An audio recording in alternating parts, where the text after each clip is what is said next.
I'm very busy doing things I don't need to do in order to avoid doing anything I'm actually supposed to be doing.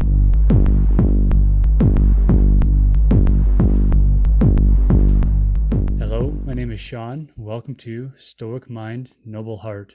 Procrastination is actually holding you back from accomplishing things. We all have the same amount of hours in a day. The more complex your life is, the more organized you need to be, granted. But it takes more than making lists and schedules to coordinate all the moving parts of your life. It takes a certain momentum to keep things moving, and nothing takes the wind out of your sails like procrastination. Today we're going to look at exactly what causes procrastination and how to get wind back in your sails. Procrastination is an emotional habit. It comes down to an emotional regulation problem, not just a time management problem. This means your ability to stop procrastination comes down to how you perceive tasks. Change the perspective of your tasks and change how passionate you are about these tasks, and you will want to do these tasks. Okay, sure, but how do we do that?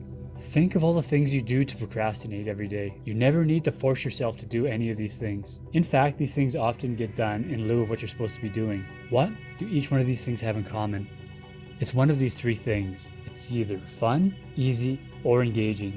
So, the biggest reason to procrastinate and avoid what we need to do is that the task is either frustrating, boring, or difficult. See, our brains are smart but very lazy. It hates spending its precious energy. The brain knows exactly how to trick us into avoiding spending energy by making us think that we have produced desirable outcomes. Like when you start to clean the house when you need to be studying, or you organize that drawer in the kitchen when you should be updating your resume, or you spend the afternoon binging on a Netflix series instead of reorganizing the garage. We do these other tasks because they're easy, they're fun, or they can be done without spending a whole lot of brain power to get started. Some of the secondary reasons to procrastinate often include lack of personal meaning to you, lack of structure, lack of control, or a lack of positive feelings or associations towards a certain task. In order to avoid procrastination, we need to trick our brains. We need to find a way to make things seem way easier or way more interesting than they actually are.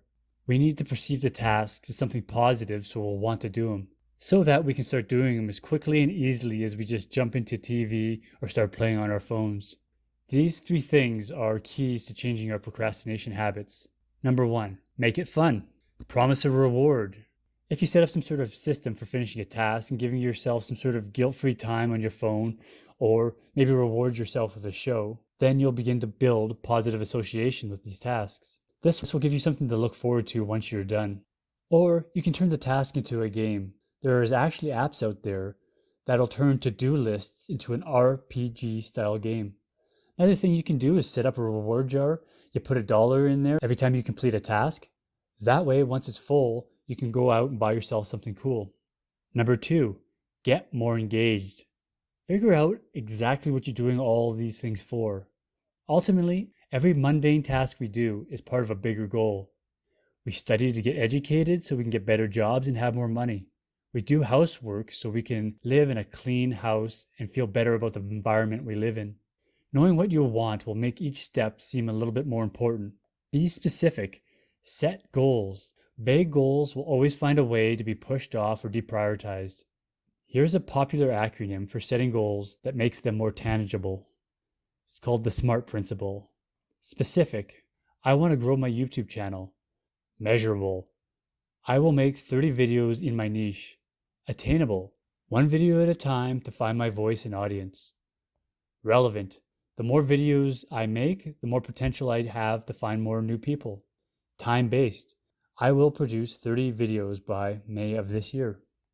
Number 3, make it easy. A big reason we avoid starting tasks is that it can seem very overwhelming at first. Say if you're going to start a new career.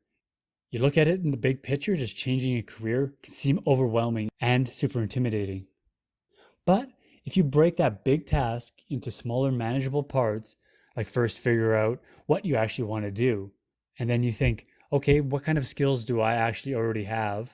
And then you make a list of the skills that you're going to need. What kind of education am I going to need? What other improvements am I going to need to make to move into this new career? Then you set yourself a timeline and a budget and try to figure out exactly how you're going to tackle this new career. Just working through the problems, one thing at a time, will make it seem a lot easier. The old question, how do you eat an elephant? one bite at a time. Another thing that makes things easier is familiarity. The first time doing something will always be hard and intimidating. But after you've done a task over and over again, it just becomes easier and easier.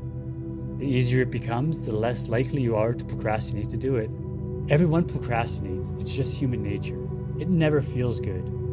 Not finishing the task that you know you should be doing will wear you out mentally and demoralize you over time. So being aware of what makes you procrastinate gives you a fighting chance to come up with tricks and tactics to counter this natural emotional response. Never put off till tomorrow what you can do the day after tomorrow. Mark Twain.